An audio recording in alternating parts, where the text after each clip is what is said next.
और लगभग हम लोग 12 से 14 माननीय विधान पार्षद गए थे। और जो बिहार राज्य विश्वविद्यालय अधिनियम के प्रावधानों की अनदेखी कर विभागीय पदाधिकारियों के द्वारा जो तरह तरह के पत्र निकाले जा रहे हैं, उनके बारे में विस्तार से महामहिम राज्यपाल सह कुलाधिपति महोदय को हम लोगों ने सारी जानकारी दी और उन्होंने बहुत गंभीरता पूर्वक उन मामलों को सुना। हम लोगों का ये भी कार्यक्रम है जो कि हम लोग मुख्यमंत्री महोदय से भी समय लें।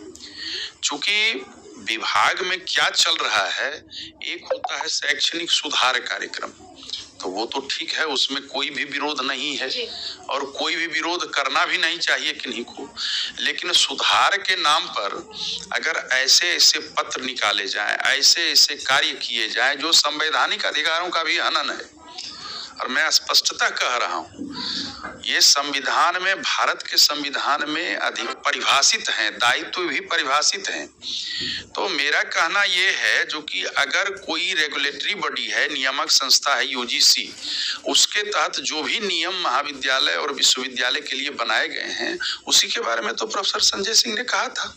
कोई नई बात तो उन्होंने नहीं की थी। आप चलाएंगे, अगर आप चाहते हैं जो कि हम रेलगाड़ी को सड़क पर चलाएं, तो ऐसा तो संभव नहीं है। आप मोटर कार को लोहे के पटरी पर तो नहीं चला सकते हैं। तो ये कुछ ऐसा ही वाकया है जो कि अगर बोल रहे हैं, हम लोग निर्वाचित होकर के यहाँ भजन और कीर्तन करने के लिए नहीं आते हैं। हम लोग अपने मतदाताओं के लिए या सरकार को सुझाव देने के लिए या सरकार के सुझाव के स्वागत के लिए हम लोग सदन में रहते हैं और अपने मतदाताओं के लिए, अपने जनता के लिए, लोक हित में तरह तरह के सभी विभाग से जुड़े सवाल उठाते हैं। और सवाल उठाने से तब तो माने आप समझ सकते हैं जो कि जो ये सवाल उठाए हैं वो सवाल हम लोग रोज सत्र में उठाते हैं, तब तो सरकार ही पेंशन रोक देती है, पदाधिकारी नहीं रोकते। तब तो ये होता ही नहीं, ऐसी व्यवस्था ही नहीं होती। जो उन्होंने कहा वो 100% सही था। हम लोग भी कहते रहे, जो गलत हो रहा है उसको गलत कहेंगे, जो सही हो रहा है उसको सही कहेंगे। शुरू से मुखर होकर के आप अपनी बातों को रखते सब लोग रखते हैं, ये अपर हाउस है, सब लोग रखते हैं।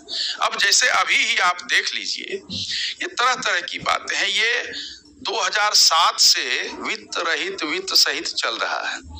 अब विभाग के द्वारा आनन फानन में नई नियमावली को थोपते हुए वैसे विद्यालयों को बंद करने की साजिश चल रही है और ये पदाधिकारी सरकार के संज्ञान में सही चीज नहीं दे रहे हैं। तो क्या हम लोग नहीं दें? और अगर हम लोग दें तो क्या पेंशन रोक दिया जाएगा? ऐसा भी कहीं होता है। आप देख लीजिए, अभी विद्यालय का संचालन, विद्यालय की जो संचालन अवधि है वो शाम को 5 बजे तक कर दिया गया है। क्या बिहार सिंगापुर और जापान है जो कि रात में भी एकदम चलता रहेगा सब कुछ? जो पढ़ करके लौटती हैं उनके अभिभावकों को भय बना रहता है कि रास्ते में कुछ अनहोनी नहीं हो जाए। पुरुष शिक्षक जिनके पास वाहन नहीं है, सबके पास तो वाहन नहीं है। सुदूर ग्रामीण क्षेत्रों में आप ये समझ लें जो कि मुख्यमंत्री महोदय ने छात्र छात्राओं के हित में प्रत्येक पंचायत में उच्च माध्यमिक विद्यालय तक की स्थापना के लिए निर्णय लिया। इसी के लिए उन्होंने एक महत्वाकांक्षी योजना चलाई थी, साइकिल जाने आने के लिए। पोशाक तो अलग है, लेकिन साइकिल आने जाने के लिए क्यों? जल्दी से घर पहुंच जाएं, सहूलियत हो, समूह में जाएं, उनका आत्मबल बढ़े एक साथ जब जाएंगी। तो ये सब सरकार की सोच थी। और आज आप वैसे गांव में जहां से वहां के तो पोषक क्षेत्र के छात्र हैं लेकिन पोषक क्षेत्र के शिक्षक नहीं हैं। आप बना दीजिए, पहले जो आश्रम का कंसेप्ट था, आश्रम में क्या कंसेप्ट था? छात्र भी वहीं रहेंगे, शिक्षक भी वहीं रहेंगे। बनाइए आप विद्यालय वैसा, अगर है आपकी सोच वैसी तो बनाइए। तो जब बना लीजिएगा तो ऐसा नियम लीजिएगा। अभी भी जहां हॉस्टल है और जहां क्वार्टर्स हैं शिक्षक के, वहां रहते हैं, बहुत जगह है, अभी भी है, लेकिन ऐसा है नहीं। और आप जबरन लादना चाहते हैं, एफिडेविट दीजिए आप, जो कि हम 15 किलोमीटर के दूरी में रहते हैं और जो 16 किलोमीटर की दूरी में रहता है, जो 17 किलोमीटर की दूरी में रहता है और अपने परिवार के साथ रहता है, अपने बच्चों के साथ रहता है, क्या उनका पारिवारिक दायित्व तो नहीं है, सामाजिक दायित्व तो नहीं है?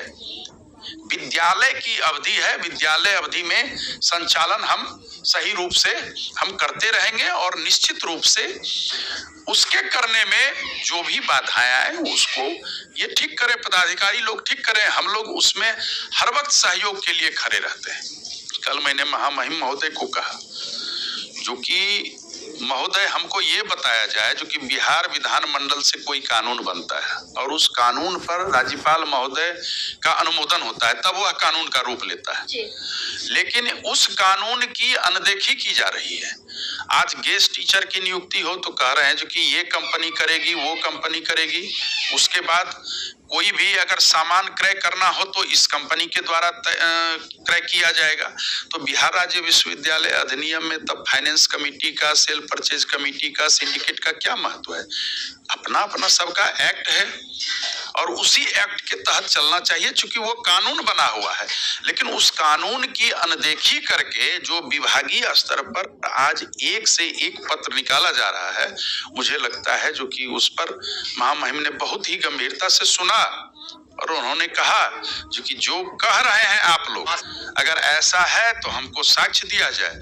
और हमने पत्र भी दिया, 3 पत्र हमने दिया और पत्र दिया और पत्र में कहा, जबकि स्पष्टतः राज्य सरकार के द्वारा ये निर्धारित किया गया है जो कि अब कोई भी काम अगर आपके पास मानव बल नहीं है तो आउटसोर्स के तहत लें, लेकिन उसको भी किनारे कर दिया गया, जबकि ये समेकित रूप से राज्य सरकार का निर्णय है। तो प्रश्न है विश्वविद्यालय और विद्यालय या आम कोई विभाग हो, सब में फर्क है, सबका अपना अपना कानून है। तो इस कानून को उस विभाग में, उस विभाग के कानून को इस विभाग में, ऐसा नहीं चलता है।